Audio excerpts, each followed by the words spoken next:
ฝนตกบาดพี่น้อง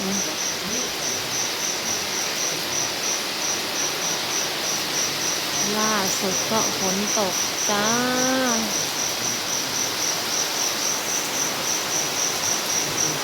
แห้งสีหนาวบาดนี่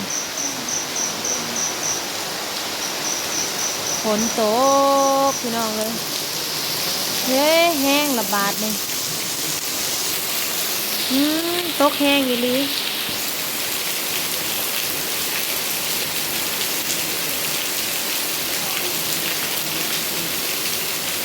ถอกลงมาจากจ้า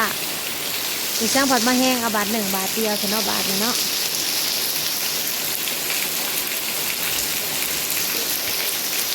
นอนเนาะได้บาทเป็นฝนตกแห้งพี่น้องเลย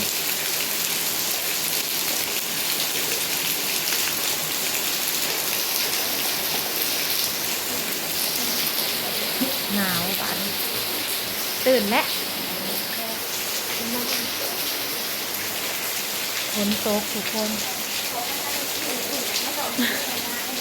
ฝนตกบาดนอนบ่ได้เพราะกันนั่งกันนอนอยู่นอนอยู่หมองนี่ก็นอนบ่ได้แล้วก็นั่งเบิ่งฝนโค้งโค้งอยู่แถวนี้แหละ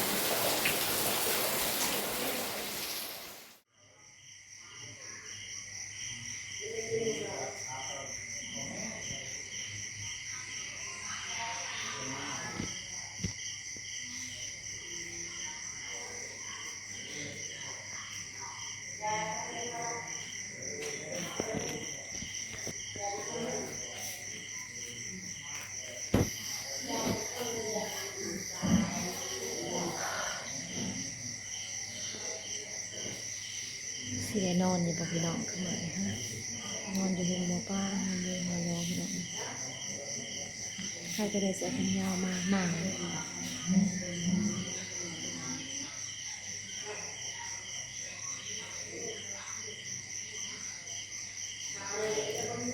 รับพี่น้องจ้าสุดรับแบบจริงๆนั่นแหละตอนสินอนทำแล้วก็เศร้าเจ็บแล้วพี่น้องค่ะเข้ามาตอนไหน5 โมงเนาะเข้ามา5 โมง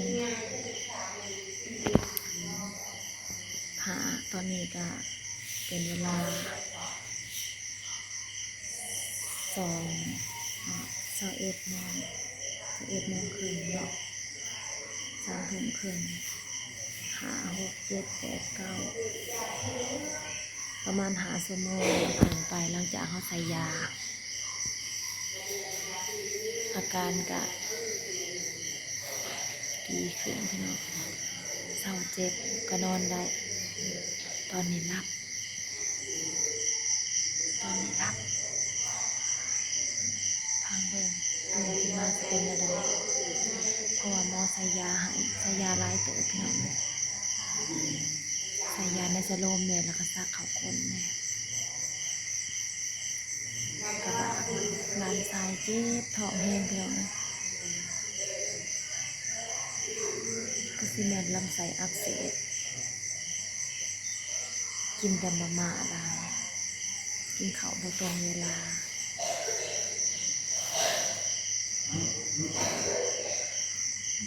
อย่ามนภูเขาเขารับพี่น้องอันนี้ไม่ใช่คนป่วยนะนาซาวดองที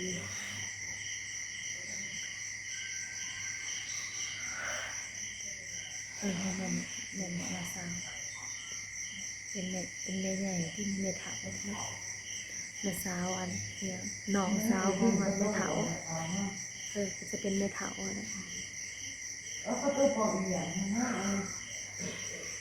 คืนนี้น้องสุปนีจะนอนยังไงจ้ะทุกคนจะนอนยังไงงับปองเยี่ยมเขาบอกเราบอกนะก็งับที่พูดงับไปนอก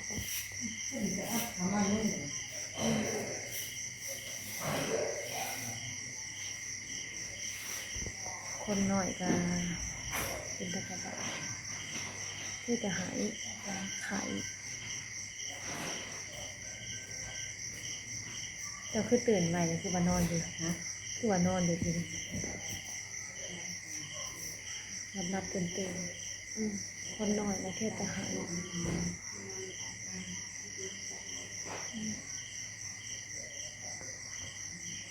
คนน้อยไข่เทศแต่หายโอ้ยปวดหัวนอนบ่ได้พระเจ้าสูบยาลายดอกนะพี่น้องเอ้ยกินยาสูบทนก็เลยบ่ได้นอนแบบนี้นะ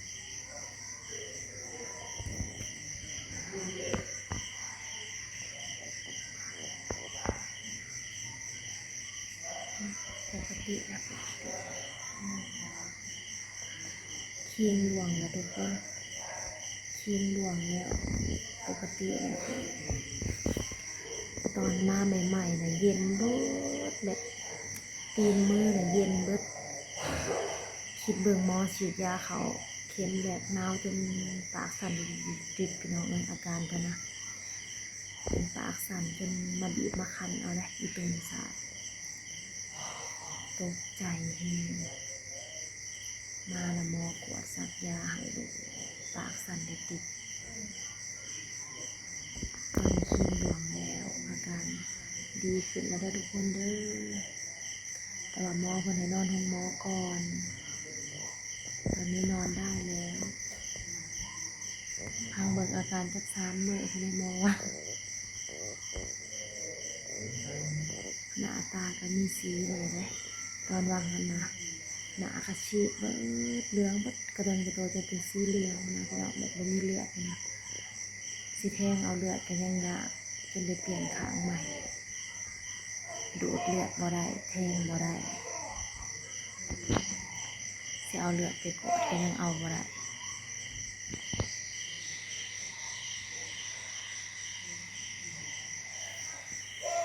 หน้าตาจนเหลืองตอนนี้นอนได้แล้ว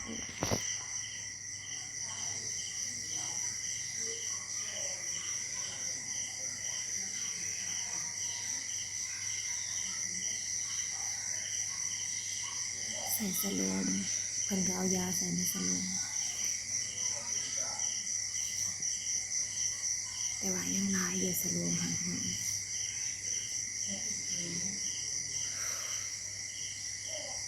ปวดหัวพี่น้องปวดหัว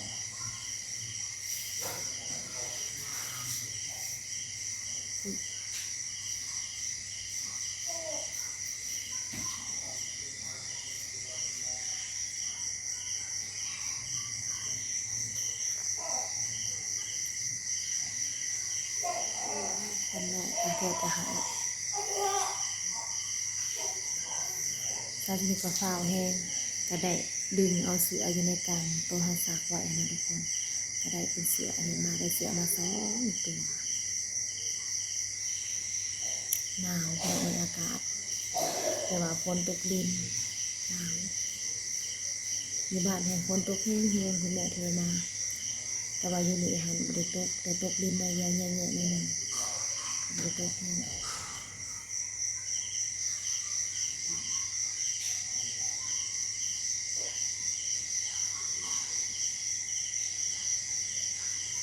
ขี้เหลืองและอุ่นหมดแล้วพักผ่อนไปเบิ่งอาการพวกนอนอยู่ทางนอกไปทุกคนไปเบิ่งพวกนอนอยู่ทางนอก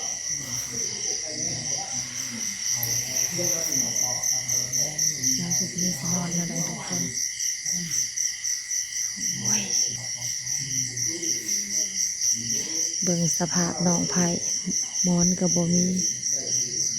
ป้าน่ะได้หมอนมา2 หน่วยเอาให้ร้านชายหน่วยหนึ่ง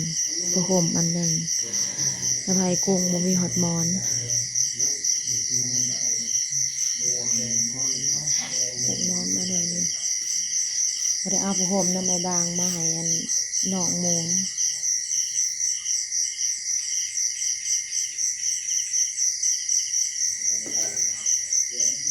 กะตอนกลางคืนนะทุกคน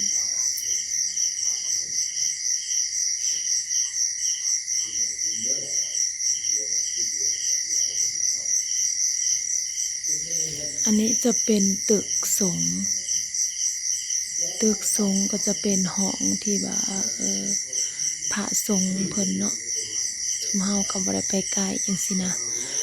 อ๋อก็จะแยกตึกสงฆ์เมืองจำพรพระสงฆ์เพิ่นก็สิไปอยู่ตึกนั้น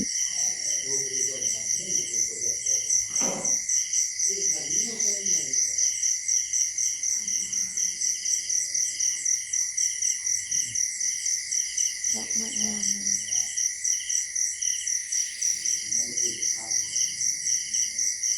แมวหยอกกัน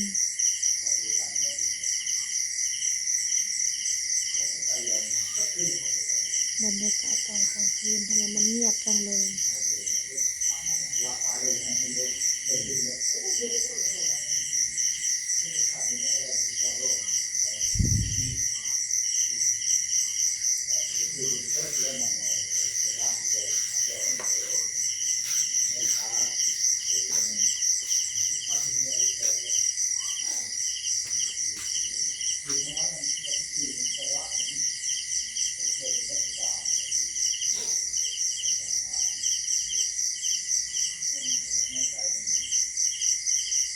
แมวหยอกกันดอกไม้งามมาเลย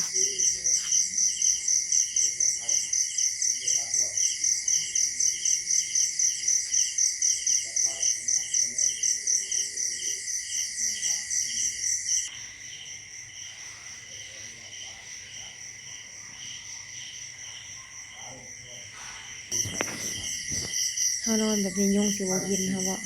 กินอะไร100%คือยุงกินสาวสุนีนะคะก็ได้2ตุ่มไปกินข้าวอยู่ในรถนะได้2ตุ่มแค้นจนไข่2ตุ่มน่ะก็ได้ไข่บักใหญ่นึง เพื่อไปทำเมนูสำหรับของที่เป็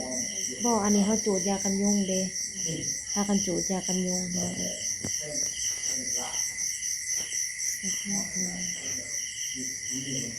บ่มีหมองให้อันบ่ได้มีห้องพิเศษเขาบ่ได้นอนห้องพิเศษบ่ถ้าถ้านอนห้องพิเศษก็สิสำบายพี่น้องเอ้ยแต่ว่าอันนี้ซุมเฮาแบบว่าไปนอนห้องพิเศษเท่านั้นพากันนอนอยู่ในอันมันมีห้องพิเศษอยู่บ่ก็มีเนาะบ่มีใครนอนบ่มีแต่นอนรวมอยู่นี่บ่มันก็สิยากแน่เนาะคนไข้หลายซุมเฮาก็เลยบ่มีหมองนอนแต่ก้าวนะอยู่บ้านด่านนะเฮานอนเตียงคนไข้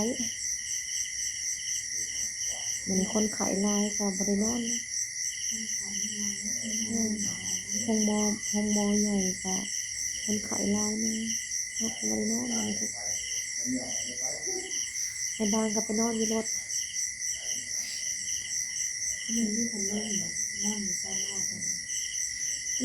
บอกให้ไปนอน ก็เจ้าก็ไปนอนพุ่นไปในหมองศาลาหมองเฮานั่งตอนเฮามาฮอดอันนี้ก็จะนอนอยู่ศาลานั่นแหละกว้างๆนึงพี่น้องก็จะกับปูสาบแล้วก็ข้างมุ้งนอน เปิดพัดลมใส่ กับพัดลมเฮาก็มาแต่เฮือนสมมุติว่า เนี่ยพัดลมไม่เทิงแบบนี้ อันนี้ซุมเฮาบ่ได้เตรียมเนาะบ่ได้เตรียมพัดลมใหญ่เพิ่นก็มีให้อยู่ได้ พัดลมได้หันแบบนี้ไม่เทิง มีพัดลมใหญ่อยู่เทิงน่ะเนาะเขาก็เปิดสร้างคือว่าแล้วเฮาผัดสิไปนอนได้มันก็ไกลลูกไกลเต้าเฮาอันนี้เฮานอนอยู่นี่ยังว่าไกลลูกแน่นะเสียลูกเที่ยวนะไกลเสือกรับกันไกลตื่นก็เบิ่งกัน3คน4ยามยามโมกันยามมนเพิ่นนอนอยู่ใน มันขึ้นห้าหน้าวันแบบเสียข้าวสารอย่าโม้อย่าม้วนพอมันนะ มาเบิดติ อีพยายอยู่น้ำกันเยอะอย่าไปนอนไกลกันทอดบริหารมาแต่หาเลย สิได้นอนไปจังได๋มันเจ็บมันสินอนได้ มันคือไม่ยิ้วเขา อันนี้คือกันแล้วเนี่ยตอนแนมเช้าเลยก็ซะโทษแล้วก็มันก็นอนได้คันมันเจ็บมันสินอนได้บ่แต่ว่าอาการก็คือดีขึ้นกว่าอยู่เฮือนหลาย ให้ให้เหนื่อยแต่ไหนไม่ซื้อขึ้นหนึ่งขึ้นที่ฟ้าหน้ามันกับมันกับเท้าอืมมันกับเจ็บหมายลงมันกับเท้าเจ็บเลยมันอื่น แล้วก็สิได้นอนแบบนี้เนาะสภาพคนมานอนโรงหมอมันก็สิประมาณนี้แหละ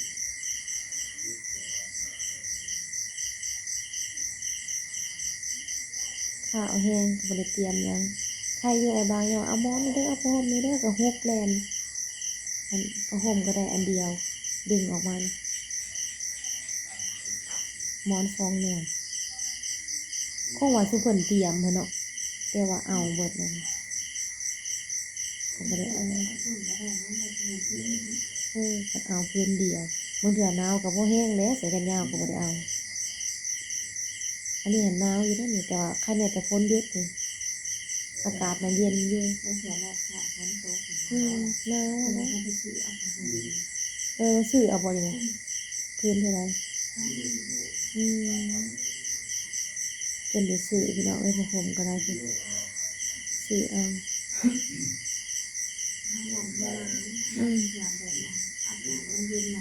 แม่น่ะเว้าละมาเลยมาเลยเด้พี่น้องเอ้ยตาย21:30 3 ทุ่มครึ่ง3 ทุ่มครึ่งฝนมาเลยเด้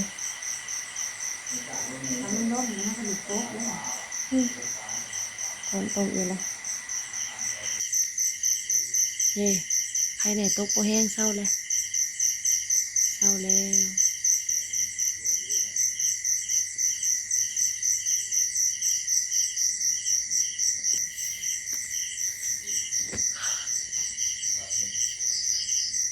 โอเคพี่น้องล่าสุดพักผ่อนก่อนร้านก็นอนแล้วรับแล้วเขาก็สิพักผ่อนแต่ทุกคนนอนเจ็ดเอวแต่ว่าส่วนสิรับหรือบ่รับนะบ่ฮู้ก็สินอนเจ็ดเอวอยู่นี่แหละพี่น้องนะมันบ่มีหมองนอนเลยจ้ะ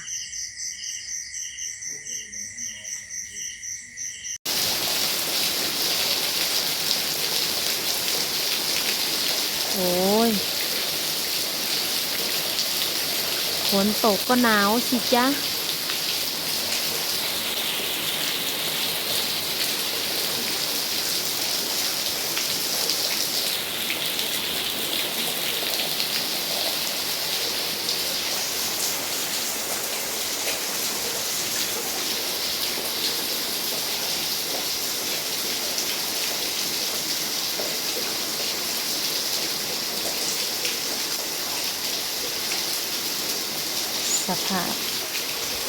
สภาพคนนอนเฝ้า